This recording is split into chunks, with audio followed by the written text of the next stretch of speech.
कहा जा रहा था कि नरेंद्र मोदी जी ने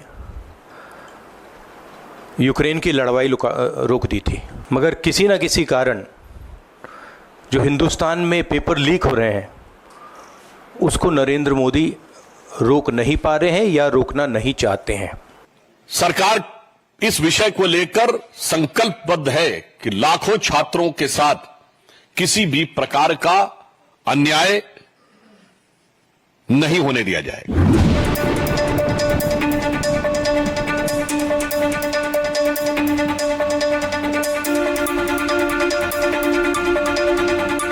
NEET paper and UGC NET के जो पेपर्स हैं वो लीक हुए हैं और एक कैंसिल भी हुआ है और आपके फ्यूचर से खिलवाड़ किया जा रहा है। मध्य प्रदेश में व्यापम हुआ और अब उस व्यापम को नरेंद्र मोदी जी और उनकी सरकार पूरे देश में फैलाने का काम कर रही है। पेपर लीक का कारण है कि सारे के सारे वाइस चांसलर्स, एजुकेशन सिस्टम को बीजेपी के लोगों ने, उनके पेरेंट ऑर्गेनाइजेशन ने कैप्चर कर रखा है। जब तक ये कैप्चर रिवर्स नहीं किया जाएगा तब तक पेपर लीक चलता जाएगा। इस कैप्चर को फैसिलिटेट नरेंद्र मोदी जी ने किया है और ये एक एंटी नेशनल एक्टिविटी है क्योंकि ये देश का भविष्य है और इससे हिंदुस्तान के युवाओं को, स्टूडेंट्स को जबरदस्त चोट पड़ती है। तीसरे अटेम्प्ट में, थर्ड अटेम्प्ट में भी जो थर्ड डिवीजन नहीं पास हो पाए, अर्थात 100 सीटें भी नहीं पा पाए, वो आकर अपने को मेधावी छात्रों का प्रतिनिधि घोषित करने का प्रयास करें और जब यह विषय न्यायालय के विचाराधीन है तो न्यायालय के विवेक से ऊपर अपना विवेक दिखाने का प्रयास करें, तो यह साफ साफ लगता है कि उन्हें लाखों छात्रों के भविष्य के साथ कुछ लेना देना नहीं है।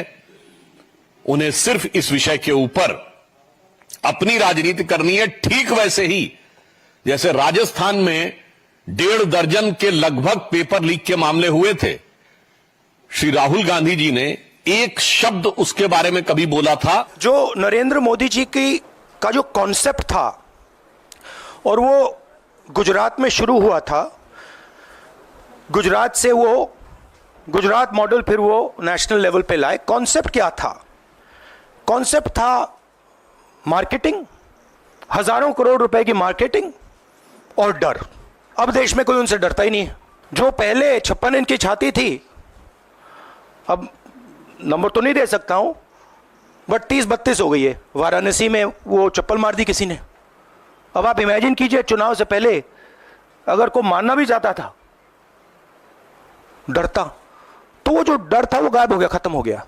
नरेंद्र मोदी का जो कॉन्सेप्ट था उसको ऑपोजिशन ने डिमोलिश कर दिया, खत्म कर दिया है। वो राहुल गांधी जी इस समय जिस प्रकार का तेवर दिखा रहे हैं, मतलब मुझे लगता है चूंकि बच्चों से जुड़ा इशू है तो मैं कहना चाहता हूं, आपको कभी लगता है कि 99 सीटें पाकर किसी पार्टी में इतना साइकोलॉजिकल वो दिखाई पड़े रिएक्शन जितना राहुल गांधी जी में दिखाई पड़ रहा है? इजराइल और गाजा के बीच में जो लड़ाई चल रही थी उसको भी नरेंद्र मोदी जी ने रोक दिया था, मगर किसी न किसी कारण जो हिंदुस्तान में पेपर लीक हो रहे हैं उसको नरेंद्र मोदी रोक नहीं पा रहे हैं या रोकना नहीं चाहते हैं। Now people are very clear that we are sitting on a disaster and we've got a government that is crippled, cannot do the job. It's literally walking around on one leg. बच्चों की psychology के साथ खिलवाड़ करने का प्रयास मत करिए। यही आपने अप्रैल 2021 में किया था बच्चों के वैक्सीन के नाम पे। यही साइकोलॉजी का आप लोगों ने खिलवाड़ किया था इस समय जो आप परीक्षा के नाम पे कर रहे हैं। अन्यथा वो ये बता दें कि before the decision of the court, मतलब उन्हें इंट्यूशन हो रहा है कि इंफॉर्मेशन है, पहले ये बता दे। कुछ इल्हाम हो रहा है क्या उनको कि पहले ही बता देते हैं? तो ये कांग्रेस की पुरानी फितरत जो आतंकवाद और अपराध से लेकर किसी भी विषय के ऊपर जांच का निष्कर्ष आने से पहले ही अपना निष्कर्ष ड्रॉ कर लेते हैं।